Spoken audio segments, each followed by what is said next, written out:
안녕하세요. 감사합니다. 오늘도 이제 이사야서 강해를 이어가기를 원합니다. 말씀을 통독하기 전에 이사야서가 기초가 되는 선지자에 대해서 먼저 알아보고 또 그로 말미암아 선지자들과 또 우시아와 요담과 아하스 시대라는 그 말씀을 알기를 원합니다. 그리하여 이사야서 1장 1절에 나오는 말씀을 우리가 알다시피 그 말씀을 역사적 배경을 성경을 해석하는 방법은 대략으로 어떤 방법이 있냐면 문법적 해석이 있습니다. 또 역사적 해석이 있습니다. 또 계시적 해석이 있고 영적 해석이 있습니다. 여러 가지들을 다 주님 안에서 계시의 모든 영역 가운데 사용해야 됩니다. 어느 교단들이나 어느 사람들은 문법적 계시만 해야 된다. 또 사용해야 된다. 어떤 분들은 또 역사적 계시가 중요하다. 여러 가지 이야기를 하지만 성경은 모든 것들을 다 담고 있습니다. 그래서 우리가 그 계시에 대해서 말하자 유다와 우시아, 요담과 아하스, 히스기야 시대의 아모스의 아들 이사야가 유다와 예루살렘에 관하여 본 계시라고 말합니다. 할렐루야, 본 계시입니다. 계시에는 영적 계시가 본 것, 영적 세계를 본 환상, 입신, 이런 것들이 있습니다. 예수님이 출애굽할 때는 꿈을 통하여 응답을 받고 계시를 받아서 헤롯을 피하여 애굽으로 내려가고, 꿈이 우리 응답을 주고 환상을 대신하고, 또한 이사야는 예배를 볼 때 또 하나님의 또 내적 음성을 듣고 감동을 받은 것들을 기록한 것입니다. 우리에게는 계시가 내적 감동의 음성과 그리고 환상과 그리고 위로부터 부어지는 또 지혜와 계시와 모략과 재능과 지식과 여호와를 경외하는 영이 부어질 때 기름 부음으로 인하여 오는 계시가 있고, 또 성경을 통하여 읽을 때 우리가 오는 계시의 말씀이 있습니다. 그래서 성경의 해석의 원리들을 목적적 해석으로 받아들이는 계시가 있습니다. 그 계시는 여러분들 아다시피 문법적 그대로 있습니다. 읽어서 그러면 거기에서 받아들인 그대로를 이것은 믿음의 기초를 하는데 상당히 중요한 것입니다.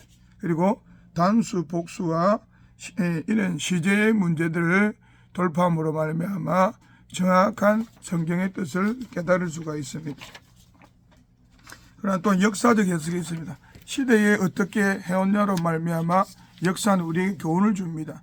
또한 그것이 밝혀지고 정감으로 말미암아 예를 들어서 역사적 고고학적인 이야기였는데 지금 이스라엘 지역의 다윗의 성이라든지 히스기야의 기온샘이라든지 이런 것들이 다 발견됩니다. 그것은 무엇을 상징하느냐면은 이 시대에 하나님께서 때가 되면 드러내지요.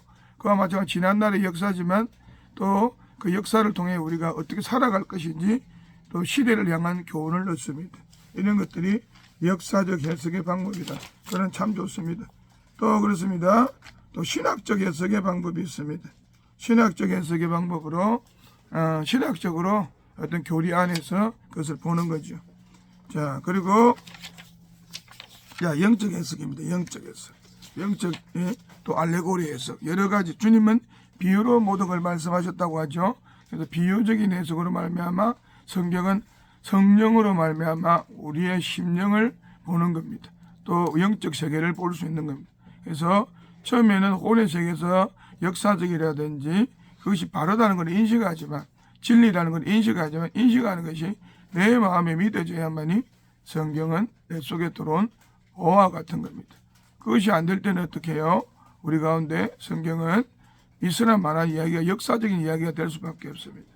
그래서 깨닫고 또 이사야를 통하여 역사적 시대의 배경들도 보면서 그 시대의 왕들과 그 시대의 선지자들과 그 시대의 예배의 타락과 예배가 타락함으로써 이스라엘이 멸망할 수밖에 없는 하나님의 백성으로서 유다가 다윗이 사울 1대 왕이 실패함으로 2대 왕이 다윗이 이스라엘을 통일하고 그를 통하여 거대한 왕국을 갖고 솔로몬에게 넘겨주므로 솔로몬이 은이 뽕나무같이 흔한 정도로 많은 부를 또한 강국을 건설하면서 그러나 그의 강국과 또 성전 건축가 그의 개인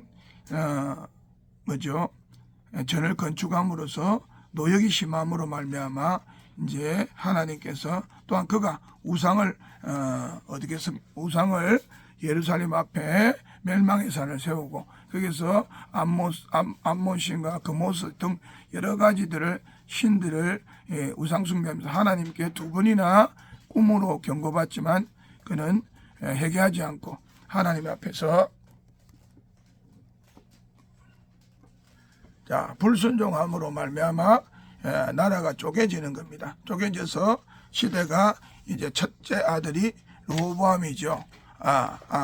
르호보암과 그 아들 그리고 그 성전 건축했던 이스라엘 자 중에 여로보암으로 나라가 바뀝니다. 깨집니다. 10지파가 북이스라엘이 되고 베냐민과 남유다가 한 지역이 되어서 그들이 이제 남유다로 말미암아 쪼개지면서 역사 속에서 하나님께서는 다윗을 통하여 자기 나라를 다 깨지 않겠다는 그 사실을 말함으로써 하나님의 그 약속을 신실하게 지켜갑니다. 그러나 이스라엘 백성은 깨닫지 못하고 이제 여로보암과 또 그 2대 아비안과 3대 아사와 4대 여호사밧과 아사와 여호사밧이 강국이었으나 그들이 하나님 만족하지 못하는 삶을 삶으로 말미암아 나라가 아람으로부터 또 빌미가 제공되고 또 여호람과 아하시아와 아달랴는 아합가문과 여호사밧이 정략 결혼함으로 말미암아 이 자녀들이 이스라엘의 멸망 우상 숭배로 이끄는 길을 만들고 그리고 다시 요아스가 어린 나이에 개혁하고 아마샤가 나오지만 여전히 그들은 제사장이 있을 동안에는 그들이 은혜 받을 자가 있을 동안에 도움 받을 자가 있을 동안에는 그들이 분명히 선한 길로 갔지만 그렇지 않고는 어떤 길로 갑니까? 또 악한 길로 빠집니다. 그래서 똑같이 우시아와 요담과 아하스 시대까지 와서 이제 이사야서가 지어집니다. 그러나 이사야서는 사실은 제일 처음에 선지서가 아니죠.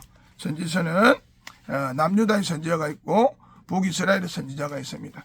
이 전에 많은 선지단이 나왔습니다. 우리는 선지자들을 개략적으로 한번 살펴보길 원합니다. 자, 오바다라고 있죠. 오바다서가 있습니다. 오바다는 에돔의 교만을 말하고 그리고 여호람 때의 유다. 여호람이 언제입니까? 여호람이 몇 대 왕이죠? 5대 왕입니다. 5대 왕 때 그가 이제 있었던 선지자입니다. 여호람 때에 유다에게 향한 행한 에돔의 교만이 나중에 하나님의 심판받는 것을 말합니다. 주전 840년경에 말하고 있는 것입니다. 또한 그 다음 요엘서가 있습니다. 요엘서. 활동 시기는 확실하지 않습니다. 그러나 BC 830년, 820년경에 했다라고 봅니다. 그래서 또한 미가서가 있습니다. 미가서는요, 이사야서와 마찬가지로 요담, 아하스, 히스기야 시대를 거쳐 주로 남쪽 유다의 죄에 대하여 해결을 촉구했던 선지자입니다. 이사야서와 함께 있었던 시대 사람이자 그 후에 히스기야 시대까지 있었죠. 자, 그래서 우리는 그것을 또 살펴봅니다. 또 북쪽 이스라엘의 멸망에 대해서도 예언했고 또한 미가서는 어떻게 사회 정의와 사회 공의가 무너진 장면들을 많이 이야기하고 있습니다. 또한 북이스라엘 아수르에서 멸망할 것도 그들은 목격해서 이야기했습니다. 자, 오늘 이사야서는 그 이후에 이제 우시아와 요담과 아하스 히스기야 시대의 우상숭배와 사치와 그리고 예배가 오늘날과 마찬가지입니다. 예배가 1시간 안에 예배드리고 여전히 부패하고 예배는 원수마귀와 전투적 싸움을 하지 않고 성령의 충만함을 이루지 않고 오직 자기 소견에 따라서 예배드리는 어리석은 예배가 진행되고 있는 이 시대에 하나님께서 이제 대선지자 이사야를 통하여 이사야서 6장에 말하죠. 또 우시아가 죽던 해에 이렇게 말하면서 또 예배로 말미암아 하나님 나라가 새롭게 되고 서기를 원하는 것입니다. 역사적 교훈을 통하여 그 시대의 배경을 통하여 오늘날 우리 시대가 또한 해 아래 새 것이 없다고 전도서에 말한 것처럼 시대는 돌고 돌기 때문에 그 교훈을 받아서 하나님 나라를 이루는 우리 모두 되기를 예수님으로 축복합니다. 자, 살펴보겠습니다. 성경을.